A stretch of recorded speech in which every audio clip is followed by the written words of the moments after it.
திங்கக்கிழமை காலையில் எழுந்திரிச்சதும் நான் செஞ்ச முதல் வேலை தலைக்கு எண்ணெய் வச்சதான்ப்பா. ரொம்ப ஹீட் ஆகிடுச்சு. சரி ஓகே, தலைக்கு எண்ணெய் வச்சுட்டு எடுத்துகிட்டு போன துணியெல்லாம் இருந்தது, அதெல்லாம் எடுத்துகிட்டு போய் வாஷிங் மிஷினில் போட்டுட்டு நான் குளிக்க போயிட்டேன்ப்பா.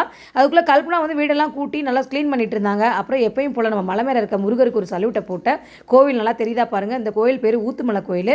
சரி ஓகே, விரதம் முடிஞ்சிருச்சே அப்படின்னு சொல்லிட்டு நம்ம போய் நான்வெஜ் வாங்கலாம்னு சொல்லிட்டு வஞ்சர மீனும் எறாவும் வாங்கிட்டு நேராக குறிஞ்சிமலை கடைக்கு போயிட்டேன். அங்கே போயிட்டு கொஞ்சம் திங்ஸ் வாங்க வேண்டியது இருந்தது.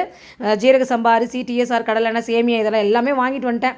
வாங்கிட்டு வந்ததும் லட்சுமி பாட்டிக்கும் பார்த்துட்டு ஒரு காஃபியை வாங்கி கொடுத்துட்டு அவங்கள்ட்ட கொஞ்சம் காய்கறி வாங்கிட்டு கல்பனாக்கு டிஃபனாக இட்லி வாங்கிட்டு வந்துட்டேன். நான் எதுவும் சாப்பிடல, எனக்கு பசி இல்லைப்பா. மதியானம் சாப்பாடு செஞ்சு சாப்பாடு மீன் குழம்பு இப்படி சாப்பிடணும் ரொம்ப ஆசை இருந்தாலும் நான் சாப்பிடவே இல்லை, எனக்கு பசியும் இல்லை.